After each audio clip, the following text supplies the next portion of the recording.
সুপ্রিয় ছাত্রছাত্রী, আসসালামু আলাইকুম। তোমরা সবাই কেমন আছো? আশা করি আল্লাহর অশেষ রহমতে সবাই ভালো আছো, আমিও ভালো আছি। এই মহামারী, করোনা মহামারী একালে আশা করি সবাই নিজ নিজ গৃহে অবস্থান করে নিজেদের পড়াশোনাগুলো চালিয়ে যাচ্ছ এবং আমাদের এই অনলাইন ক্লাসে যথাযথভাবে সবাই অংশগ্রহণ করছে। তো আজকের আমি অনার্সের তৃতীয় বর্ষের একটি ক্লাস নিয়ে উপস্থিত হলাম। গত 2 দিন আমি দুটা লেকচার দিয়েছিলাম নিউক্লিয়ার পদার্থবিজ্ঞান থেকে। আজকে একই সাবজেক্টের তৃতীয় লেকচারটা নিয়ে তোমাদের সামনে উপস্থিত হলাম। আমি মোহাম্মদ এরশাদ আলী, প্রভাষক, পদার্থবিজ্ঞান বিভাগ, দিনাজপুর সরকারি কলেজ, দিনাজপুর। তো চলো আজকে দেখা যাক আমরা কোন বিষয়ে আলোচনা করতে যাচ্ছি। তো আজকে যে বিষয়ে আমরা আলোচনা করব সেটা হচ্ছে অর্ধপ্রায়োগিক সূত্র, একটি গুরুত্বপূর্ণ বিষয়। নিউক্লিয়ার পদার্থবিজ্ঞানের প্রথম অধ্যায়ে এই বিষয় নিয়ে আলোচনা করা হয়ে থাকে যে প্রায়োগিক সূত্র, যেটাকে বলা হয় সেমি এম্পিরিক্যাল মাস ফর্মুলা। ঠিক আছে, অর্ধপ্রায়োগিক ফর্মুলাটা এটা কী জিনিস, তো এটা নিয়ে আমরা একটু এখন আলোকপাত করি। 1935 সালে ভন ওয়েইজগার নিউক্লিয়াসের বিভিন্ন বৈশিষ্ট্য বিশ্লেষণ করে এর ভরকে কয়েকটি রাশির মাধ্যমে প্রকাশ করেন, যা অর্ধপ্রায়োগিক ভর সূত্র নামে পরিচিত। তো এই রাশিগুলো হলো নিউক্লিয়াসের অভ্যন্তরীণ নিউক্লিয়নসমূহের মোট ভর। ঠিক আছে, মোট ভর এটাকে বলা হচ্ছে M1। নিউক্লিয়াসের অভ্যন্তরীণ নিউক্লিয়নসমূহের মোট ভর একটা অংশ M1, আরেকটা অংশ হচ্ছে নিউক্লিয়নসমূহের বন্ধন শক্তি, একটা হচ্ছে নিউক্লিয়নসমূহের বন্ধন শক্তি। আরেকটি বিষয় হচ্ছে নিউক্লিয়াসের পৃষ্ঠটানের দরুন উদ্ভূত শক্তি, নিউক্লিয়াসের পৃষ্ঠটানের দরুন উদ্ভূত শক্তি M3। তারপরে প্রোটনসমূহের মধ্যে কুলম্ব শক্তি, এটা হচ্ছে প্রোটনসমূহের মধ্যে কুলম্ব শক্তি। আরেকটি হচ্ছে যে নিউট্রন ও প্রোটনের মধ্যে অপ্রতিসাম্য শক্তি, নিউট্রন ও প্রোটনসমূহের মধ্যে অপ্রতিসাম্য শক্তি M5। তার পেয়ারিং শক্তি হচ্ছে ডেল্টা E। ঠিক আছে, এই যে রাশিগুলো, এই রাশিগুলোকে বলা হচ্ছে প্রত্যেকটি একটি নিউক্লিয়াসের বিভিন্ন ধরনের উপাদান, এদের বিভিন্ন ধরনের অংশ, এগুলো একত্র করে আমরা একটা সমীকরণ হিসাবে এখন আমরা লিখব, যে সমীকরণটাকে বলা হয় নিউক্লিয়াসের অর্ধপ্রায়োগিক ভর সূত্র। সেই সমীকরণটা আমরা দেখি। এই সমীকরণটা হচ্ছে যে MaZ, পারমাণবিক ভর আর পারমাণবিক সংখ্যা সাপেক্ষে মোট ভর, যেটা হচ্ছে প্রথমে আমাদের কি ছিল M1, M2, M3, M4, M5, আরেকটা হচ্ছে আমাদের ডেল্টা A। একটা সমীকরণ। তো এই সমীকরণের ডান পাশের প্রথম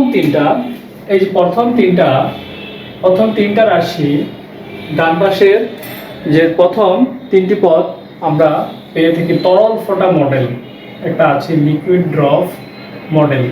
তরল ফোটা মডেল থেকে এই তিনটার ব্যাখ্যা বা ধারণা আমরা পেয়ে থাকি, তরল ফোটা মডেল। তারপরে শেষের দুটি পদ, ঠিক আছে, শেষের দুইটা পদ M5 প্লাস ডেল A, এই শেষের দুটি পদ পেয়ে থেকে আমরা গ্যাস মডেল। ঠিক আছে, নিউক্লিয়াসের গ্যাস মডেল থেকে। আর এই চতুর্থ পদ, যেটা আছে এই চতুর্থ পদটা আমরা পেয়ে থাকি কুলম্বের রিপালসিভ বিকর্ষণ বা কুলম্বের বিকর্ষণ শক্তি, সেখান থেকে আমরা পেয়ে থাকি, বা এটা নির্দেশ করে কুলম্বের রিপালসিভ ফোর্স, কুলম্বের বিকর্ষণ শক্তি নির্দেশ করে। ঠিক আছে, তাহলে এই অংশগুলো আমরা এখন দেখবো, যেমন কি M2 কি, M3 কি, M4 কি, M5 বা ডেলে, এই 6টা উপাদান আমরা এখন একটু দেখব, এবং এগুলো প্রত্যেকটা বিশ্লেষণ করতে হবে এই প্রশ্নের উত্তর পাওয়ার জন্য। তো চলো দেখা যাক M1 কি জিনিস। M1, প্রথমে M1টা, তো M1 হচ্ছে নিউক্লিয়াসের, যেটা হচ্ছে নিউক্লিয়াসের মোট ভর নির্দেশ করে। M1 নিউক্লিয়াসের মোট ভর নির্দেশ করে, যা এর গাঠনিক উপাদানসমূহের উপর নির্ভরশীল। তাই গাঠনিক উপাদানসমূহ নির্ভরশীল, তাই M1 সমান আমরা আগে লিখেছিলাম ZMP প্লাস, যেটা হচ্ছে কি এখানে প্রোটন সংখ্যা আর ভর, প্রোটনের ভর, আর তারপরে A মাইনাস ZMN, তাহলে এটা হচ্ছে আমার Mn। তো এখানে M ও MP আর Mn নির্দেশ করতেছে যথাক্রমে প্রোটন এবং নিউট্রনের ভর। ঠিক আছে, তো এই যে এই সমীকরণে এটা একটা সমীকরণ, এই সমীকরণের নিউক্লিয়ন বন্ধ শক্তি অন্তর্ভুক্ত হয়েছে। তাহলে এই সমীকরণে আমরা জানি, আগে দেখেছিলাম গত লেকচারে, এই সমীকরণের নিউক্লিয়াসের বন্ধ শক্তি রয়েছে, তাই M2কে বাদ দিতে হয়, কিন্তু নিউক্লিয় পদার্থ অসংলগ্ন বলে M2 নিউক্লিয়াসের আয়তন ভর সংখ্যা এর সমানুপাতিক। তাহলে যে সমীকরণ, এই সমীকরণে আমরা 2 নম্বরে যেটা আছে যে M2 এর ব্যাখ্যা যাচ্ছে, যে এই উক্ত সমীকরণে কি বলছে, যে বন্ধ শক্তির অন্তর্ভুক্ত রয়েছে। তো এখানে সুতরাং এখান থেকে কি করতে হবে, আমার এই M2কে বাদ দিতে হবে, যেটা বন্ধ শক্তির জন্য একটা যে আমরা ভরটা পেয়েছিলাম, সেই শক্তিটাকে বাদ দিলে তাহলে নিউক্লিয় পদার্থ অসংলগ্ন বলে M2 নিউক্লিয়াসের আয়তন অর্থাৎ ভর সংখ্যা A এর সমানুপাতিক। আয়তন আমরা গত ইয়াতে পড়েছিলাম V সমানুপাতিক A, এটা আমরা পড়েছিলাম। তো সেখান থেকে আমরা তো আলটিমেটলি লিখতে পারি M2 হচ্ছে কি, M2 হচ্ছে A1, A একটা এখানে ধ্রুবক। ঠিক আছে, তো এটা একটা সমীকরণ দিতে পারো, এটা সমীকরণ আমাদের 2, এটা হতে পারে আমার 3 নম্বর সমীকরণ।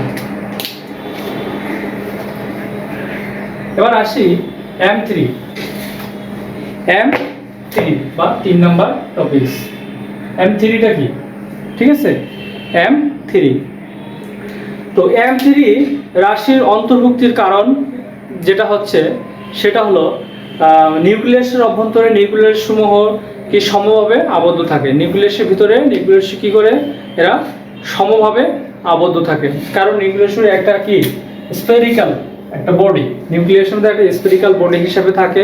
তো এরা কি করে, একটা সমপৃষ্ঠে আবদ্ধ থাকে। কিন্তু প্রকৃতপক্ষে নিউক্লিয়াসের পৃষ্ঠতলে এবং পৃষ্ঠতলের কাছাকাছি, হ্যাঁ, নিউক্লিয়ার পৃষ্ঠতল এবং পৃষ্ঠতলের এই ধরো কাছাকাছি, পৃষ্ঠতল আর পৃষ্ঠতলের কাছাকাছি নিউক্লিয়ন সমূহ অভ্যন্তরীণ নিউক্লিয়ন সমূহের ন্যায় দৃঢ়ভাবে আবদ্ধ নয়।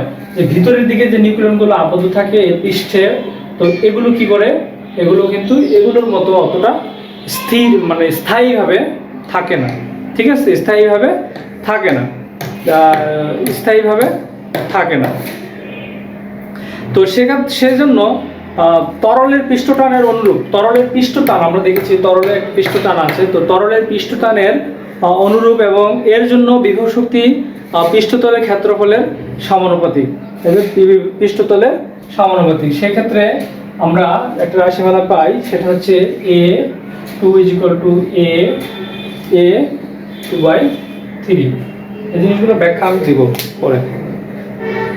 তো এটাকে বলা হয় তলশক্তি, যেটা আরেকটা নাম হচ্ছে কি তলশক্তি, সারফেস এনার্জি। ঠিক আছে, এটার নাম হচ্ছে তলশক্তি বা সারফেস এনার্জি। এখানে A2 এর একটা ভ্যালু আছে, A2 এর একটা ভ্যালু আছে, A2 এর ভ্যালু হচ্ছে 13 মেগা ইলেকট্রন ভোল্ট। A2 এর হচ্ছে 13 মেগা ইলেকট্রন ভোল্ট। ঠিক আছে, আসো এবার আমরা দেখি M4 কি। M4 আমরা বলেছিলাম যে কুলম্বের রিপালসিভ ফোর্স। 4 নম্বর টপিক M4, যেটা হচ্ছে যে কি বলেছিলাম, কুলম্ব রিপালসিভ ফোর্স বা কুলম্বের বিকর্ষণ শক্তি নির্দেশ করে। তো এখানে নিউক্লিয়াসের অভ্যন্তরের প্রোটন সমূহ কি করে প্রোটন সমূহকে পরস্পরকে কি করে বিকর্ষণ করে, তাই না? যেহেতু প্রোটন সমূহ পজিটিভ ধর্মী, সে কারণে কি করে একটা আরেকটাকে কি করে বিকর্ষণ করে। তাহলে বিকর্ষণ করলে সেখানে এক ধরনের বিকর্ষণ শক্তি বের হয়। ঠিক আছে, সেই বিকর্ষণ শক্তি M4, সেই বিকর্ষণ শক্তি M4 হচ্ছে কি A3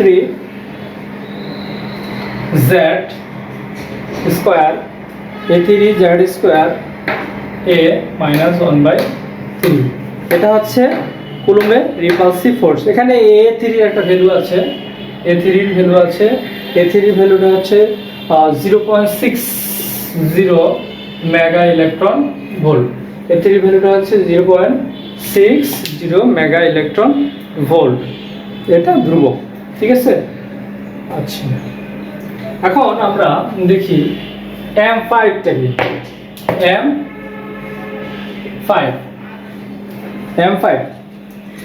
M5 এখন আমরা যেটা জানি যে আমরা জানি ফার্মি অবজাত গ্যাস মডেল অনুসারে বা গ্যাসীয় মডেল অনুসারে বিভিন্ন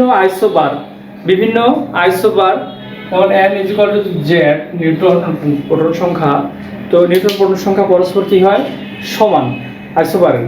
তো নিউক্লিয়াসটি সর্বাপেক্ষা স্থিতিশীল, কিন্তু এই নিউট্রন গ্রেটার দেন যদি নিউট্রন সংখ্যার যে পারমাণবিক সংখ্যা বা প্রোটন সংখ্যার চেয়ে কি হয়, বড় হয় নিউক্লিয়াসের ক্ষেত্রে, সেগুলো বাড়তি নিউট্রন এর জন্য শক্তি বিবেচনা করা প্রয়োজন,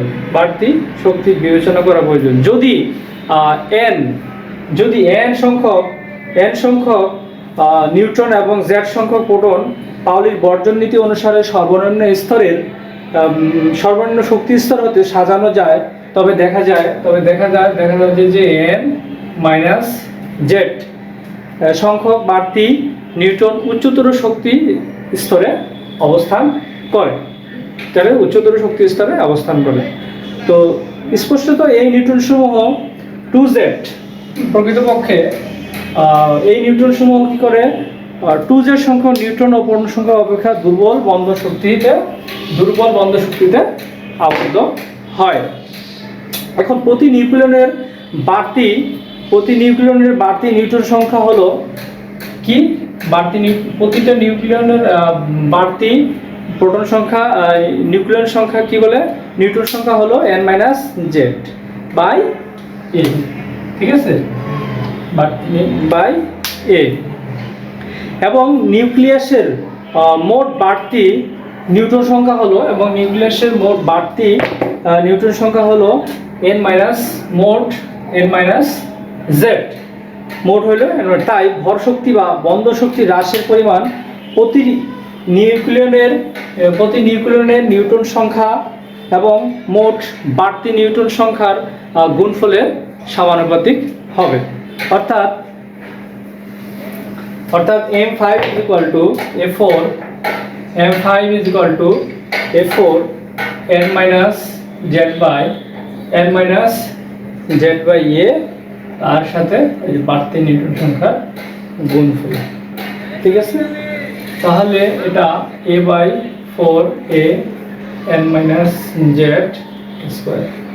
এটা আমরা এভাবে লিখতে পারি। আবার আমরা বলেছিলাম যে কি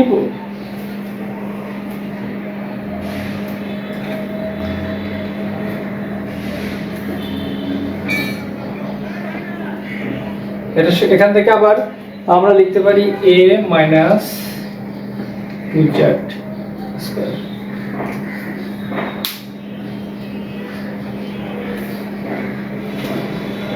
তাহলে M5 আমরা পেয়ে গেলাম। এবার দেখা যাক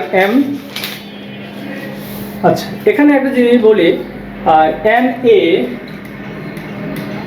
সমান সমান এ মাইনাস জেড, যে টার্মটা আমরা লিখেছিলাম এন এ সমান সমান এ মাইনাস জেড, যা এখানে A4 এর একটা মান আছে ধ্রুবক, A4 ধ্রুবকের একটা মান আছে যেটা আছে যে প্রায় 19 মেগা ইলেকট্রন ভোল্ট।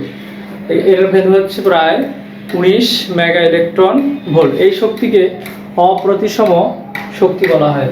এটাকে বলা হচ্ছে অপ্রতিসম শক্তি। এই শক্তিটার নাম হচ্ছে অপ্রতিসম শক্তি।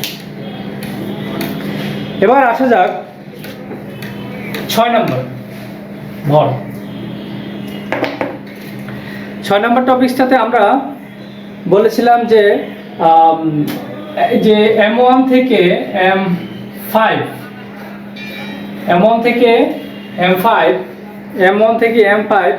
প্রত্যেকটি নিউক্লিয়ন সংখ্যার অবিচ্ছিন্ন সংখ্যক।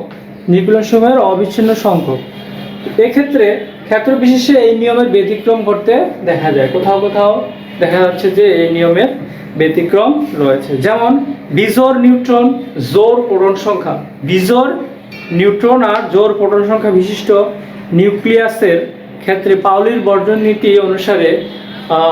নীতি অনুসারে নিম্ন শক্তি স্তরগুলো নিউট্রন এবং প্রোটনগুলো পৃথকভাবে জোড়ায় জোড়ায় পূর্ণ হবে, অর্থাৎ প্রতি প্রকার নিউক্লিয়নের স্পিন ঊর্ধ্ব এবং স্পিন অধ।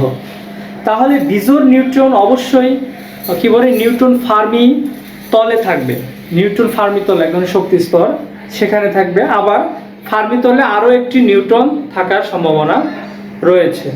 এ কারণে নিউক্লিয়ন সংখ্যা বৃদ্ধির সাথে নিউক্লিয়াসের শক্তির অবিচ্ছিন্নভাবে বৃদ্ধি পায় না। তো যে কারণে জোর নিউক্লিয়াস অপেক্ষা বিজোড় নিউক্লিয়াসের শক্তি অধিক হয়। তাহলে দেখছি কি জোর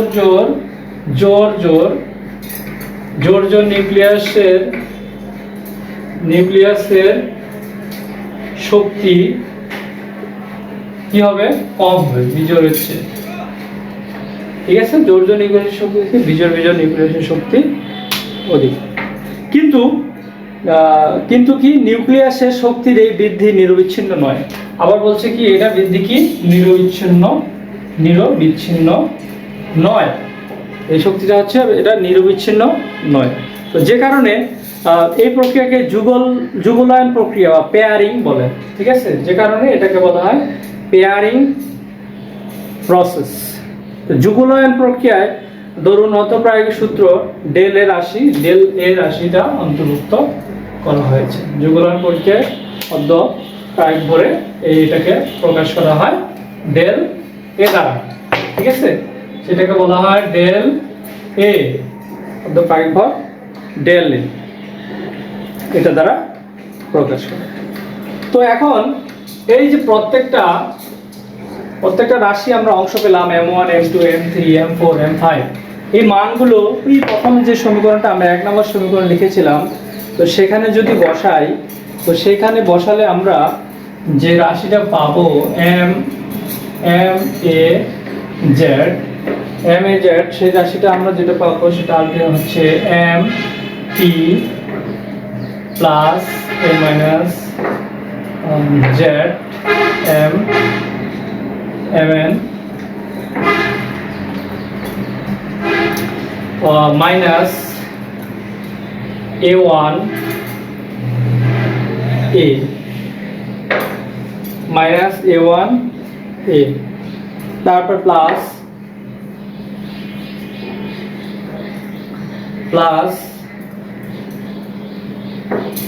A2 A 2/3 plus A3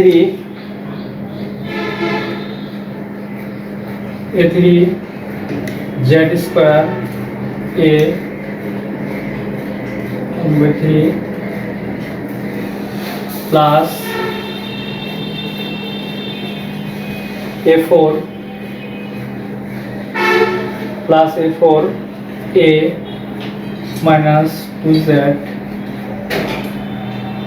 a to the power 1 square a to the power 1 -1 করে চলে যাওয়ার কারণে আরেকটা অংশ হচ্ছে প্লাস ডেল এ। এই সমীকরণটাকে বলা হয় অর্ধপ্রায়োগিক ভর সূত্র। পুরো এই সম্পর্ককে ওয়াইজগার অর্ধপ্রায়োগিক ভর সূত্র নামে অভিহিত করেছেন। উল্লেখ্য, অনেক সময় প্রোটনের নিশ্চল ভর এমপি এর পরিবর্তে হাইড্রোজেন পরমাণুর ভর এমএইচ ব্যবহার করা হয়ে থাকে। এই যে নিশ্চল ভর, এটাকে কখনো কখনো আবার এমএইচ হিসেবে অভিহিত করে থাকে কথা। ঠিক আছে? আচ্ছা, এখানে একটা মাইনাস চিহ্ন আছে। তো মাইনাস চিহ্নটা এটা কেন হয়েছে, যে এটা হচ্ছে যে বন্ধন শক্তি পর্যায়ক্রমে হ্রাস পেয়ে থাকে, তো যে কারণে মাইনাস চিহ্নটা এখানে ব্যবহার করা হয়েছে। আশা করি এই সূত্রটা বুঝতে পেরেছ এবং খুব গুরুত্বপূর্ণ একটা বিষয়। তোমরা এটা ভালো করে লিখবে পরীক্ষায়। এই যে টার্মগুলো লিখলাম, যেভাবে লিখবা সেভাবে খাতায় লিখে দিয়ে আসবে, তাহলেই হবে। আর এই পর্যন্তই। আর তোমরা সবাই ভালো থাকো। নিউক্লিয়ার ফিজিক্স প্রথম অধ্যায়ে হয়তো আমি আর ক্লাস নেব না। গুরুত্বপূর্ণ যে বিষয়গুলো আমি দেখালাম, পরবর্তীতে অন্য আরেকটা অধ্যায় নিয়ে তোমাদের সামনে উপস্থিত হব কোনো একদিন। ততদিন পর্যন্ত তোমরা এই অধ্যায়ের যে আরও কিছু অংশ বাকি আছে সেগুলো তোমরা দেখবে এদের সাথে, এবং যে বিষয়গুলো আলোচনা করেছি সেগুলো পড়বে। আশা করি তোমরা সবাই আমার কথাগুলো মেনে চলবে এবং অনুসরণ করবে। তো ততদিন পর্যন্ত সবাই ভালো থাকো। সবাইকে পবিত্র ঈদুল আজহার অগ্রিম শুভেচ্ছা জানিয়ে আজকের মতো অনলাইন ক্লাসটি এখানে সম্পন্ন করছি। সবাই ভালো থাকবে। আল্লাহ হাফেজ।